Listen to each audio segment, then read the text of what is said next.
जी नाज़रीन, अस्सलाम वालेकुम। सबसे पहले तो आपको पाकिस्तान और न्यूजीलैंड के मैच की मैं पाकिस्तान की फ़तह मुबारक हो। और मैं यूजुअली कोशिश ये करता हूँ कि 2 बजे तक अपना वीलॉग अपलोड कर दूँ, लेकिन जब भी पाकिस्तान में क्रिकेट का कोई मैच होता है तो फिर ज़िंदगी जो है वो उस अरसे के लिए मुअत्तल होती है। तो मैच अभी ख़त्म हुआ है और अभी रिकॉर्ड करने लगा हूँ, 3:30 बजे तक शायद ये अपलोड हो जाए। तो आज की अहम खबर एक ही है, और वो है कि अमेरिका से वापसी के बाद जनरल कमर जावेद बाजवा ने पासिंग आउट परेड से खिताब किया। 146वीं लॉन्ग कोर्स की पासिंग आउट थी। उसके अंदर जो उन्होंने बातें की वो ज़रा तवज्जो तलब है। सिर्फ आज उसी के हवाले से और उसकी कॉनोटेशन और शेड्स के हवाले से बात करेंगे। एंगल्स भी उसमें कुछ हमें नज़र आएंगे। अच्छा, एक तो ये है कि जब भी इस तरह का कोई खिताब होता है तो उसके अंदर बहुत वाज़े और खुली बातें नहीं होती, नेकेड किस्म के ट्रूथ नहीं होते, इबहाम में बातें की जाती हैं और उससे इशारे दिए जाते हैं। इसी तरह जैसे आपने देखा होगा कि कोर कमांडर कॉन्फ्रेंस होती है। कोर कमांडर कॉन्फ्रेंस में लोग बैठे किस तरह हैं, अब उनके चेहरे पे भवें तनी हुई हैं, आंखें लाल हुई हुई हैं, छड़ी सामने रखी है, छड़ी पीछे रखी है, कौन खामोश है, कौन हंस रहा है। इसी तरह के सिग्नल्स पर हमेशा बात होती है और इशारों के ज़रिए गुफ्तगू करने की कोशिश की जाती है। और हमारा मीडिया इसी तरह से, और ये रवाज सिर्फ पाकिस्तान में नहीं है, जो बहुत आम मीटिंग्स होती हैं जिसकी ऑडियो अवेलेबल नहीं होती, उसमें आप इसी तरह के इशारों से कुछ ना कुछ नताइज डराइव करने की कोशिश करते हैं। तो जनरल कमर बाजवा का जो आज खिताब है वो जो है हर तरफ आजकल वही चल रहा है। 2-3 बातें इसमें इसके खिताब के कंटेंट के हवाले से हम उस पर बात करने से पहले बहुत इम्पॉर्टेंट ये हैं कि ये खिताब अमेरिका से वापसी पर किया गया है।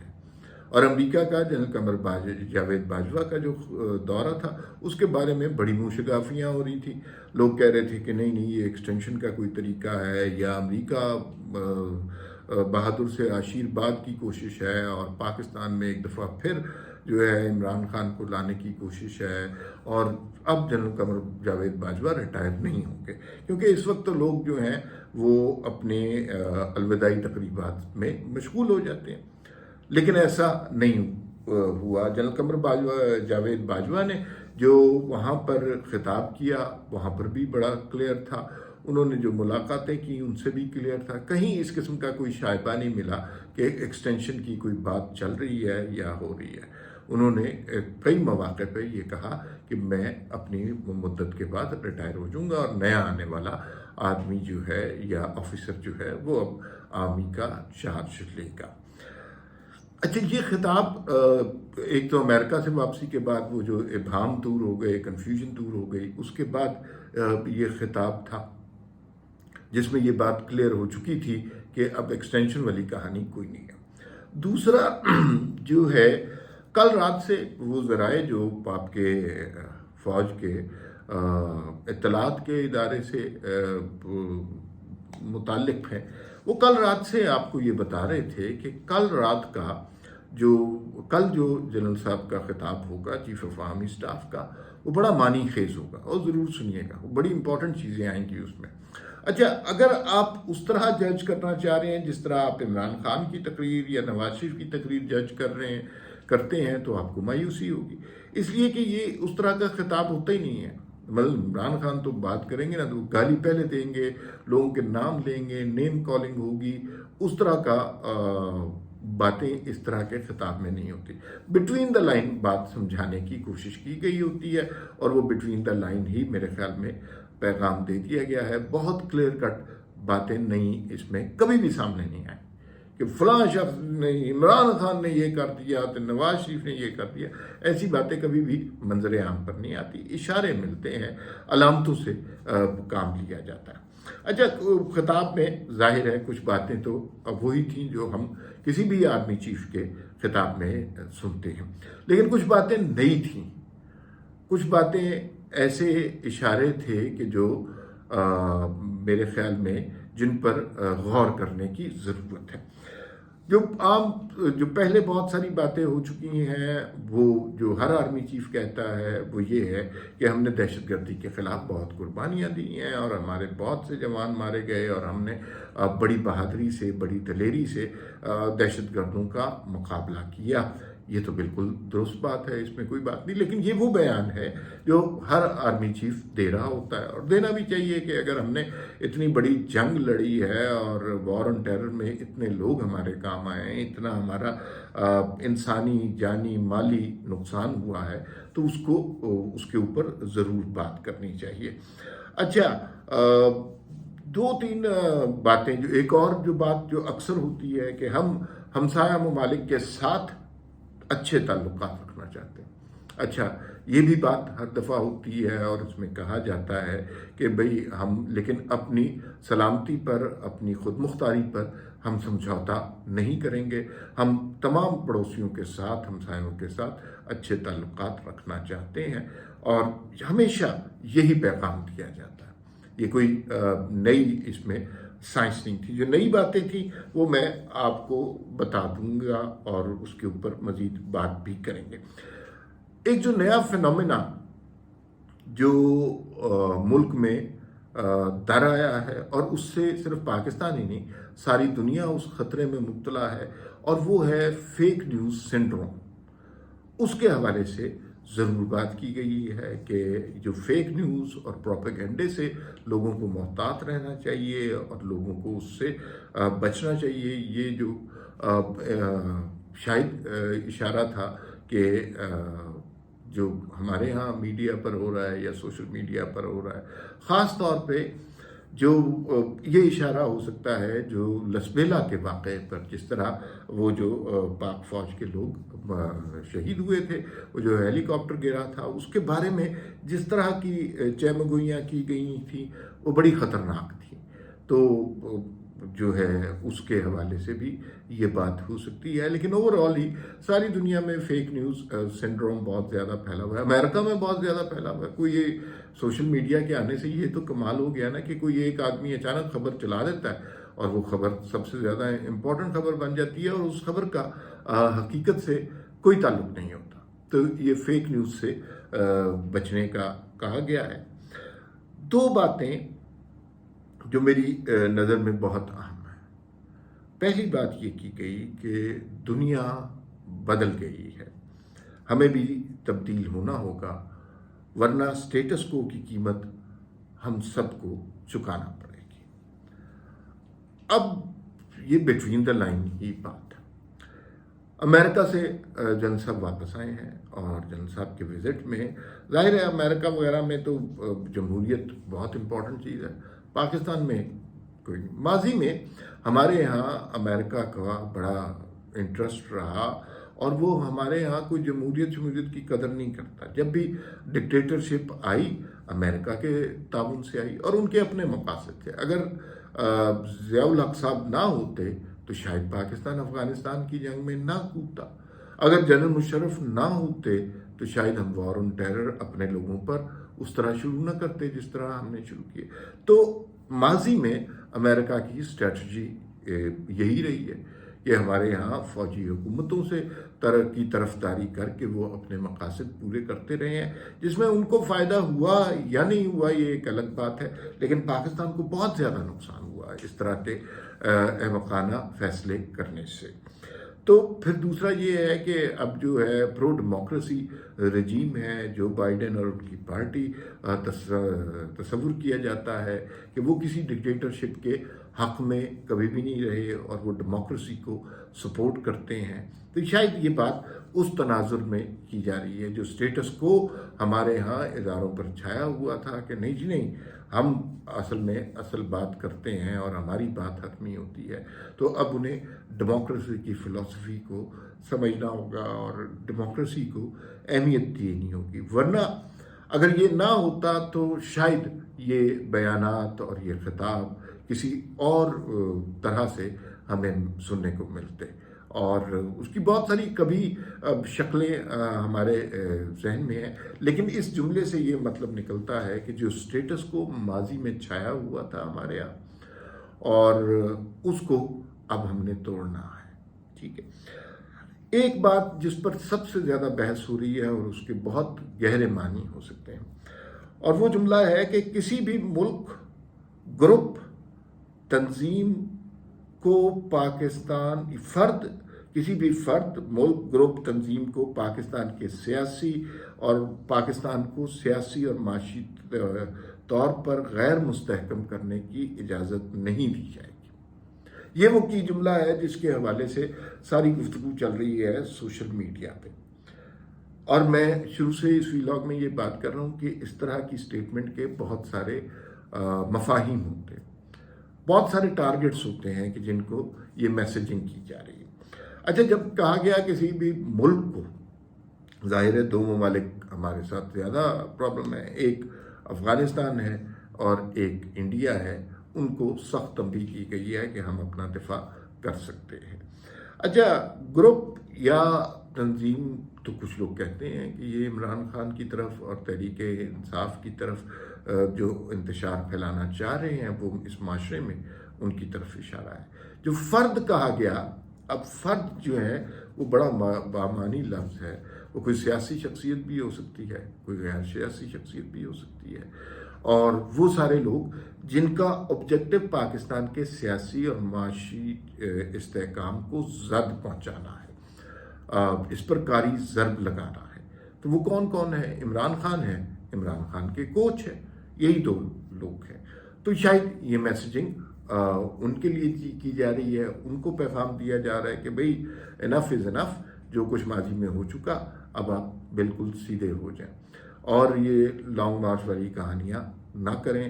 اور اس سے سیاسی استحکام بھی متاثر ہوگا، معاشی استحکام بھی متاثر ہوگا. خدا کر کے ابھی اسحاق ڈار صاحب آئے ہیں اور انہوں نے کچھ چیزیں بہتر کرنا شروع کی ہیں، ڈالر کی قیمت کم ہوئی ہے، تو وہ معاشی استحکام تھوڑا سا، زیادہ نہیں، تھوڑا سا آنا شروع ہوا ہے.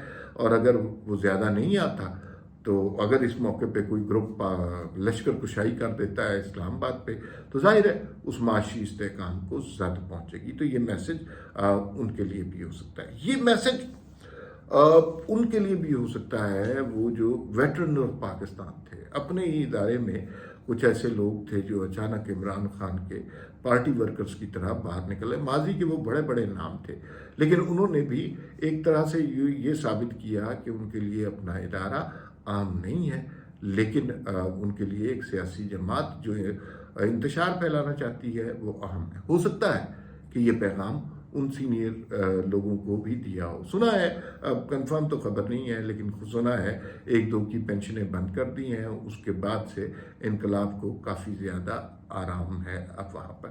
اچھا، کچھ دوست کچھ بڑی خطرناک قسم کی خبریں بھی موجودہ سیاسی تناظر میں دے رہے ہیں، اور اس میں کسی نے یہ بات کی کہ وہ جو صاحب ہیں جو بہاولپور میں لالہ صحرائی کا انہیں نام دیا گیا، اور وہ 20 دن کی چھٹی پہ تھے، اور 20 دن کی چھٹی کے بعد کے درمیان ہی انہیں واپس بلا لیا گیا. انہوں نے کہا جی لائن حاضر ہو جائیں، آپ ڈیوٹی پہ رہیں، زیادہ ملاقاتیں کرنے کی ضرورت نہیں ہے، آپ جو ہے اپنے کام سے کام رکھیں. اچھا، ظاہر ہے کوئی کنفرمیشن اس کی نہیں آئی. دوسری بات یہ ہے کہ وہ اس لالہ صحرائی کے حوالے سے بھی کہا جا رہا ہے کہ کچھ فائلیں ان کے خلاف بھی تیار ہو رہی ہیں، جو ملک میں انتشار پھیلانے کا الزام ان کے ذمہ بھی آ رہا ہے. اور ابھی تک بڑے برداشت سے کام لیا گیا، بڑے صبر سے کام لیا گیا، لیکن اب جو ہے برداشت جو ہے جواب دے گئی ہے، اور اب ان کو بلا کر فائلیں دکھائی جائیں گی. اور پھر ظاہر ہے جب مانیٹرنگ کسی کی ہو رہی ہو تو پھر ہر چیز مانیٹر ہوتی ہے، اور پھر لالہ صحرائی کا کیا بنتا ہے یہ ہمیں نہیں پتہ. اور میرے خیال میں جو ایک بات بہت سارے لوگ کہتے ہیں کہ بھئی ہمارے ماضی میں اس طرح نہیں ہوا کبھی بھی کہ فوج کے اندر سے ہی کوئی صاحب جو ہیں عمران خان کا ساتھ دے رہے ہوں اور اپنی کمانڈ کی پرواہ نہ کر رہے ہوں. آپ سب کو پتہ ہے میرا اشارہ کس کی طرف ہے. تو اپنی کمانڈ کی پرواہ نہ کر رہے ہوں اور مریم نواز نے جی کہا کہ عمران خان کے جو کوچ ہیں وہ اصل میں عمران خان کو چلا رہے ہیں، لیکن نہ کوچ کی بات بنے گی نہ کھلاڑی کی بات بنے گی. اس طرح باتیں کھل کے ہونا شروع ہو گئی ہیں. کوئی لحاظ یا ابہام سیاستدانوں کی گفتگو میں تو رہا ہی نہیں. ایک بڑا کی کوشچن ہے، فوج میں جو نمبر 1 ہوتا ہے وہ نمبر 1 ہوتا ہے، باقی کوئی کچھ نہیں ہوتا، باقی کسی کی کوئی ویلیو نہیں ہوتی، اور باقی سارے لوگ جو ہیں وہ بس نمبر 2 بھی جو ہوتا ہے اگر نمبر 1 چاہے تو وہ نمبر 2 نہیں رہتا. تو اتنی پاور ہے 1 مین ڈیسیژن کے حوالے سے. یہ آرگنائزیشن مشہور ہے یونٹی آف کمانڈ کے حوالے سے. تو اگر کسی کو پتہ ہے، اور ظاہر ہے اب معاملات پتہ چل رہے، کھل کے بات ہو رہی ہے، بچہ بچہ بات کر رہا ہے کہ ایک صاحب اپنے ہی لالا صحرائی ٹائپ کے وہ اپنی کمانڈ کی بات نہیں مان رہے، بار بار تنبیہ کرنے کی باوجود بھی وہ لگے ہوئے ہیں. اور ان کا جو فرنٹ مین ہے اس کا نام ہے عمران خان، وہ بھی باز نہیں آ رہا، وہ بھی مطلب اس جنگ کو اور آگے لے کے جا رہا ہے اور لے کے جا رہا ہے، جلدی پہ تیلی چھڑک رہے ہیں، کسی سٹیج پر وہ رکتے ہمیں نظر نہیں آ رہے. تو یہ کیسے ہو گیا ہے؟ یہ تو کبھی نہیں ہوتا. تو اس کی کیا وجوہات ہیں؟ مطلب کیا انہیں اندازہ نہیں ہے کہ یہ ادارہ کیسے چلتا ہے؟ عمران خان کو پتہ نہیں ہے کہ اسٹیبلشمنٹ کس طرح ورک کرتی ہے؟ تو وہ جو مسلسل چیلنج کیے جا رہے ہیں، مسلسل میر جعفر، میر صادق، گیدڑ، چور، غدار، امریکہ کے پٹھو اس طرح کی باتیں کر رہے ہیں، تو یہ تو ظاہر ہے ان کے کوچ کی طرف سے آشیرواد کی بنا پر کہہ رہے ہیں. اب کوچ کیوں کر رہا ہے یہ؟ اس کو نہیں پتا اپنے ادارے کا کہ وہاں تو اس طرح کے معاملات میں اگر آپ کمانڈ کو توڑتے ہیں کوئی بخشش ہے ہی نہیں، تو پھر یہ کیوں ہونا؟ مجھے کسی نے نہیں بتایا، لیکن میرا اپنا تجزیہ ہے اس حوالے سے. عمران خان کو اور عمران خان کے کوچ کو بہت اچھی طرح اب اندازہ ہو گیا ہے کہ جو سازش انہوں نے کی تھی وہ بے نقاب ہو چکی ہے. جو لوگ اس سازش میں شامل تھے ان کے نام بچے بچے کی زبان پر آنے شروع ہو گئے. آڈیو لیکس ابھی ابتدا ہے، ابھی اس میں عدالتوں کی طرف سے فیصلے آئیں گے، پولیٹیکلی انجینئرنگ بھی ہوگی بہت زیادہ. تو وہ جو 2 لوگ ہیں عمران خان اور ان کے کوچ، انہیں آنے والے دنوں میں اندھیرا نظر آ رہا ہے اور اپنا کوئی فیوچر نہیں نظر آ رہا، کیونکہ انہوں نے ہر کشتی جلا دی ہے. انہوں نے نہ اپنی کمانڈ کو تسلیم کیا، نہ عمران خان صاحب نے کسی کی بھی عزت چھوڑی ہے. تو جب وہ فارسی کا ایک محاورہ ہے، مجھے یاد نہیں آ رہا، کہ بلی آپ کو اس وقت پنجہ مارتی ہے جب اس کے پاس فرار کا کوئی رستہ نہیں رہتا. عام زندگی میں بھی آپ نے دیکھا ہوگا کسی شخص کو آگے موت نظر آ رہی ہے تو پھر وہ ہر قسم کا غلط اقدام کرنے کو تیار ہے.